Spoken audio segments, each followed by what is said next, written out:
Today I'm going to be reviewing Kick-Ass 2, and you may be wondering, does Kick-Ass 2 live up to the standards of Kick-Ass 1? Well, that is why you are watching this video, to figure that out from my perspective, and I'm going to tell you that in the negatives and the positives, because the negatives and positives sort of balance it out. So, yeah. Alright, let's start off with the negatives. Just so the positives makes it look better, I guess, because I want to make this movie look as good as possible.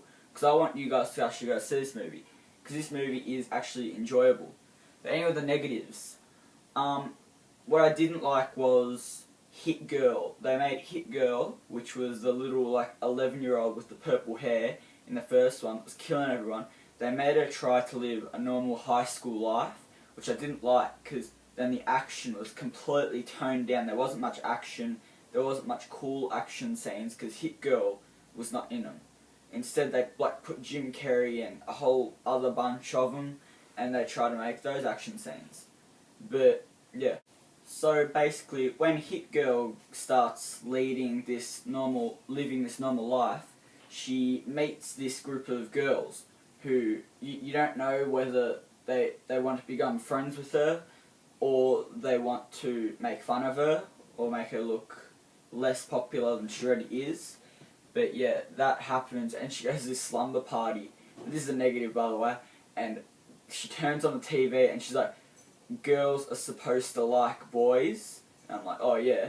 And then all of a sudden, this parody band of One Direction comes on the TV. And I'm thinking, all the guys that came to see Kick-Ass 2, that wanted all the violence, all the comedy, have to watch this boy band parodying One Direction sing a song. I'm just thinking, this director stuffed things up, because it's a different director from the first one. So I'm like, seriously, you seriously showed a parody version of One Direction. I'm like, that's just not on, it's not good enough. So there's another negative.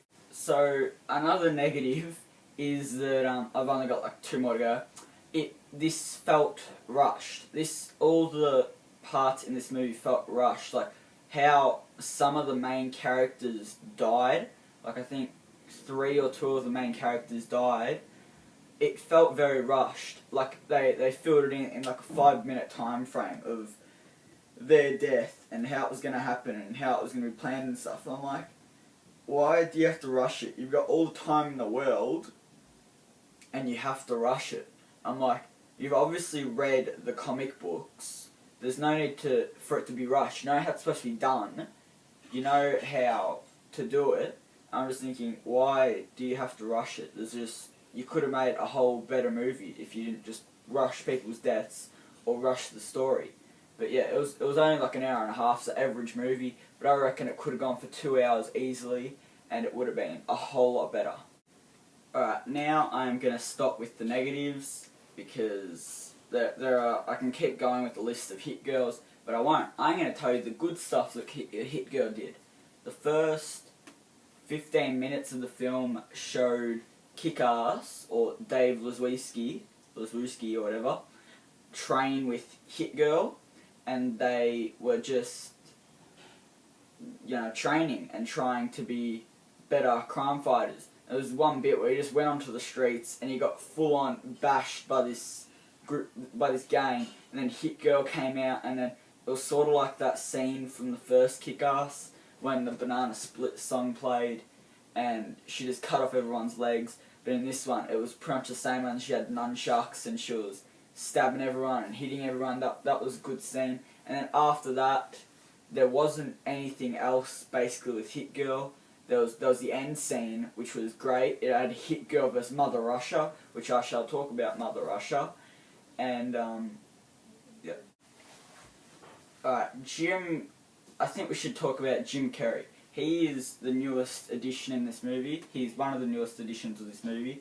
There is a group that Kick-Ass joins called the Justice Forever, I'm pretty sure. And Colonel Stars and Stripes, played by Jim Carrey, is the leader of this group. And yeah, he wasn't so much funny, but he was this character where he's like, if someone sweared or uses the God's name in vain, he would get like so pissed off. It'd be pretty funny. And he wasn't that violent. He just sort of, he had like a gun and he had no bullets and he just pretended to shoot people. And there was just nothing in there, and he had his baton thing, he was just whacking people with it. And yeah, and he had the dog named Eisenhower, and he taught him to like, I don't know, like eat people's dicks or something. I don't know. It was just funny. I thought he was a great addition to this movie. And yeah. Alright, now I'm gonna talk about Christopher Mintz Plasse, or CMP, or McLovin, or whatever you like to call him. His name in this movie is the Mother Effer, for reasons I cannot say his full name. But yeah, the Mother Effer, and he builds this evil army because in the first Kick-Ass, if you have not seen it, spoiler alert, he kills Red Mist's dad with a bazooka. So yeah, that happened, and in this one he's out to get revenge, and then something happens at the start and he finds these guns and he's finding his mother's clothes and he's putting it on because his mum threw out his Red Mist costume, and then he's trying on these different costumes, and he's a funny villain. He's like not the smartest guy around, he's not the biggest villain around, but every time he was on screen I laughed, like everything he said, it was just like funny, and I thought, he's a super villain, aren't I supposed to be like angry at him for trying to kill Kick-Ass and his friends? But no, I was actually laughing most parts.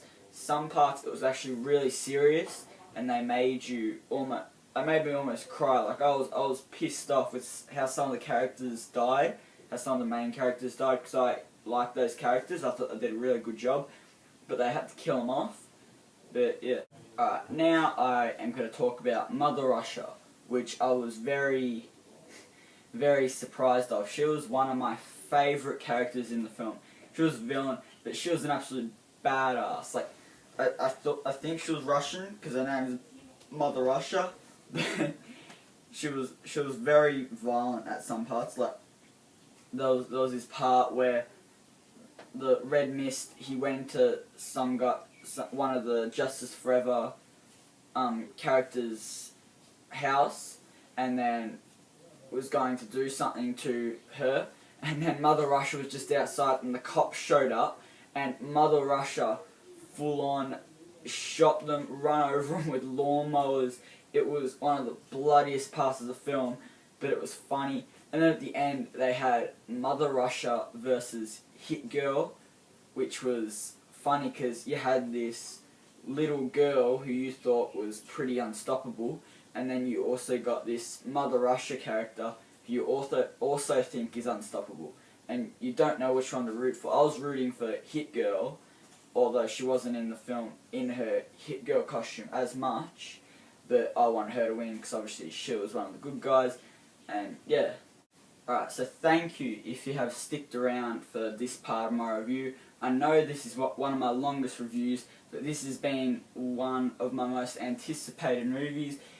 I might have overhyped it just a little bit, but I still thought it was a very enjoyable movie, and I'd probably give it a 7 out of 10, which is a go see this movie, it's good. I think I gave Kick-Ass 1 an 8 out of 10. Kick-Ass 2 is nowhere near as good as Kick-Ass 1. It has less action, but it is more gory. So yeah, tell me what you thought of this review. Tell me what you thought of my new editing thing, the fast cut thing. I thought I'd try it out. If you liked it, just, you know, drop a like, comment, subscribe, let me know. And yeah, I'll hopefully come out with a review of The Conjuring if I am mentally stable to do that, because Conjuring may well scare the shit out of me. So yeah, thank you for watching, and I'll see ya. I almost forgot, actually, there is a part at the end of the credits. It goes for like 20 seconds, like, I mean at the very end of the credits. If you can be stuffed staying around, I advise you stay for that. because that will tell you if there's going to be a number 3 or not. So yeah, see ya officially.